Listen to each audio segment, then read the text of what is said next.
Stephanie pried open her grandfather's weathered tackle box, the hinges groaning like rusty complaints. A lifetime of fishing memories tumbled out, chipped lures, tangled fishing line, and a single grotesquely distorted seashell. It wasn't the shape that sent a shiver down her spine, but the crimson stain that marred its pearlescent surface, a stain that looked suspiciously like dried blood. Her grandfather, a man known for his sun-weathered grin and endless tales of the sea, had vanished without a trace a year ago. The Coast Guard report called it a freak wave, a sudden storm that swallowed his fishing boat whole. But Stephanie, raised on the salty whispers of the ocean breeze, knew better. The sea respected those who respected it, and her grandfather was a master of its moods. This wasn't a storm, it was a mystery with a blood-stained calling card. The tackle box held more than just fishing gear. It held remnants of a life dedicated to the sea. Tucked beneath a frayed net, Stephanie found a worn leather journal, its pages filled with her grandfather's familiar looping handwriting. Feverish sketches filled the pages, monstrous creatures with glowing eyes and razor-sharp teeth, swirling vortexes beneath the waves, and a recurring symbol, a crescent moon nestled beside a jagged cliff face. Panic gnawed at Stephanie. These weren't fishermen's tales, these were nightmares given form. But a single underlined sentence sent a jolt of determination through her. The blood moon beckons, gateway to the depths. The blood-stained seashell, the cryptic journal entries, everything pointed towards something sinister hidden beneath the ocean surface. Ignoring the concerned looks and scoffs from the seasoned fishermen who scoffed at her childhood fancies, Stephanie set sail on a borrowed fishing boat. The journal, a chilling map to the unknown, lay open in her lap. The journey was fraught with tension. The familiar coastline shrunk behind them, replaced by an endless expanse of churning water that seemed to swallow the sun whole. As the moon, a perfect crimson disk, began to rise, an unnatural stillness descended upon the water. The rhythmic crash of waves ceased, replaced by an eerie silence that pressed down on Stephanie's chest. The hair on her arms prickled as the temperature plummeted. Then a sound unlike anything she'd ever heard pierced the quiet, a rhythmic chanting, a chorus of guttural voices that seemed to emanate from the very depths of the ocean. Following the journal's cryptic instructions, Stephanie steered the boat towards a jagged cliff face bathed in the blood moon's eerie glow. There, nestled in the shadow of a monstrous rock formation, a churning vortex pulsed with an unnatural light. It was the gateway, the horrifying realization of her grandfather's nightmares. Terror threatened to engulf her, but the image of the blood-stained seashell spurred her on. This wasn't just about her fear. It was about finding her grandfather, about unraveling the secrets of the blood moon and the gateway it opened. With a heart pounding against her ribs, Stephanie navigated the boat closer to the vortex, the chanting growing louder, more insistent. As the boat neared the swirling mass of water and light, a colossal tentacle, slick with luminescent slime, erupted from the vortex. The chanting reached a fever pitch, a horrifying chorus of welcome or a chilling warning. Stephanie didn't know which, but she knew one thing for sure. She was about to witness the true horror that lurked beneath the waves, the gateway her grandfather had stumbled upon, and perhaps the reason he had vanished.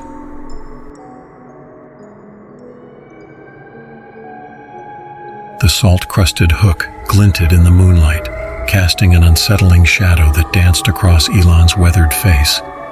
It wasn't the hook itself that sent shivers down his spine, but the frayed, seaweed-tangled rope that dangled from it. It was the last remnant of his father's prized harpoon, the Leviathan's bane, lost a year ago during a seemingly routine whaling expedition. Elon wasn't one for theatrics. Raised on the windswept cliffs of Nantucket, the ocean's rhythm was his heartbeat, its fury his occasional dance partner. But this silence, this emptiness where his father's boisterous laugh used to fill the salty air, was a different kind of storm altogether. The Coast Guard called it a freak accident, a rogue wave swallowing the entire whaling boat whole. But Elon knew the sea better. It respected those who respected it, and his father, Captain Arthur Thorne, was a seasoned mariner, able to read the waves like a weathered scroll. No, this was a mystery.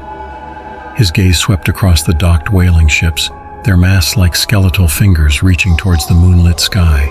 Each one held a memory of his father, a booming voice barking orders, a calloused hand ruffling his hair. Then a flicker of movement in the distance caught his eye. A grizzled old fisherman, known for his cryptic ways and even more cryptic catches, was slowly limping towards the harbor shack. Elon knew this was his only shot.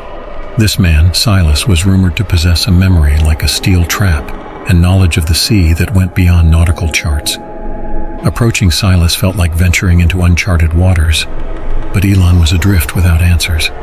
Silas, a man carved from driftwood and weathered by storms, listened to Elon's story in stoic silence. Then, with a raspy cough, he gestured towards a worn leather pouch hanging from his waist. He untied the drawstring, revealing a single misshapen pearl. It wasn't the milky white Elon expected, but a pulsating, sickly green shimmering with an unnatural light. "The sea hag's tear," Silas croaked, his voice hoarse. "Lost with the thorn, found washed ashore this morning. Legend says it points the way to something lost, something buried beneath the waves." Fear warred with desperation in Elon's gut, but the sight of the trembling hook in his hand, a constant reminder of his missing father, tipped the scales.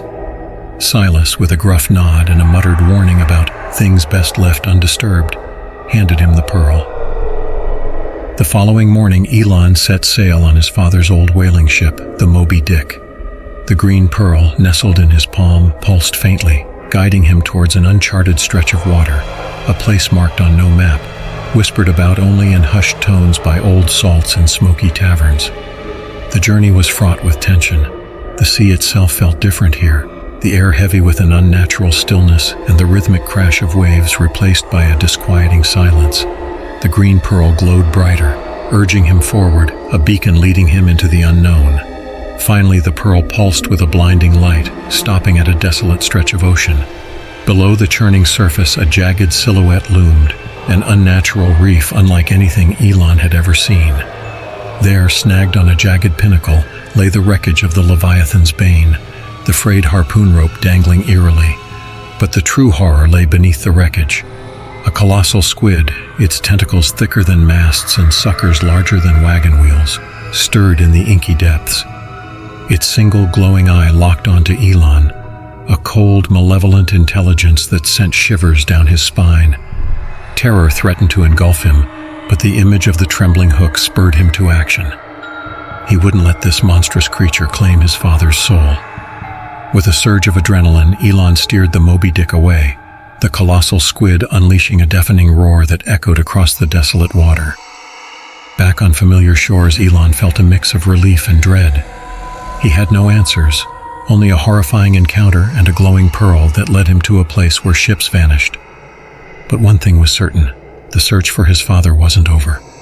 The trembling hook, now a grim reminder of the lurking horror beneath the waves, was also a vow. He would unravel the secrets of the sea hag's terror, and in doing so perhaps find some semblance of peace for his father's soul. The ocean had claimed his father, but it wouldn't claim him. He would face its secrets, one terrifying encounter at a time, the trembling hook a constant reminder of the love and loss that fueled his quest. The salt-crusted hook glinted in the afternoon sun, sending a tremor through Ninu's hand. It wasn't the hook itself that made her stomach churn, but the frayed, blood-stained rope dangling from it. It was the last remnant of her father's fishing boat, the sea serpent, which had vanished without a trace a month ago. Ninu wasn't one for theatrics. Raised on the rugged coast of Maine, the rhythm of the ocean was her lullaby, its fury her occasional dance partner. But this silence, this emptiness where her father's booming laugh used to fill the harbor, was a different kind of storm altogether. The Coast Guard had called it a tragic accident, a rogue wave swallowing the boat whole. But Ninu knew the sea better. It respected those who respected it, and her father was an old hand, a man who could read the waves like a weathered book. This wasn't an accident, it was a mystery. Her gaze swept across the familiar bobbing boats in the harbor, each one churning up a memory of her father, his weathered hands expertly guiding the sea serpent through the choppy waves. Then, a glint in the distance caught her eye. An old fisherman, known for his cryptic ways and even more cryptic catches, was slowly rowing his rickety skiff towards the pier. Ninu knew this was her only shot. This man, Silas, was rumored to have a map tattooed on his back, a map that supposedly led to hidden coves and forgotten secrets. Approaching him felt like venturing into uncharted waters, but Ninu was determined. Silas, a wiry man with eyes as blue and stormy as the winter sea, listened to Ninu's story in stoic silence. Then, with a raspy cough, he gestured towards the back of his worn coat. There, peeking from beneath a tattered shirt, was a faded map etched onto his weathered skin. A single jagged cove was marked with a skull and crossbones. It was a far cry from the usual fishing grounds, a place whispered about in hushed tones by superstitious sailors. Fear gnawed at Ninu, but the sight of the trembling hook in her hand, a constant reminder of her missing father, was a stronger motivator. Silas, with a gruff nod and a muttered warning about things best left undisturbed, agreed to take her there. The journey was fraught with tension. The air hung heavy with an unnatural stillness, and the rhythmic creak of the oars against the water sounded ominous. Finally, they reached the cove, a jagged scar on the coastline shrouded in an unnatural mist. Ninu's heart hammered against her ribs as they pulled the skiff into the cove's inky depths. Silence, no sign of the sea serpent, just the chilling whisper of the wind and the faint metallic tang of blood in the air. Then Silas pointed towards the rocky cliffs. Half submerged, a jagged gash marked the side of a mountain. And there, hanging precariously from a rusted hook embedded in the rock, was a mangled life preserver. It was from the sea serpent. Tears welled up in Ninu's eyes, a mix of grief and a terrifying realization. This wasn't an accident. Something monstrous lurked beneath the waves of this cursed cove, and her father, along with countless others lost at sea, might be its victim. Silas, his face grim, offered no answers. Just a gruff nod and a hurried rowing motion back out to the open sea. Ninu knew this wouldn't be the end. The hook, now a grim symbol of her missing father and a gateway to a terrifying truth, hung heavy in her hand. The mystery of the sea had claimed her father, but it wouldn't claim her. She would find out what lurked beneath the waves, what had taken her father and countless others, even if it meant facing monsters, human or otherwise. The trembling hook, a chilling reminder of the cost, was now also a promise,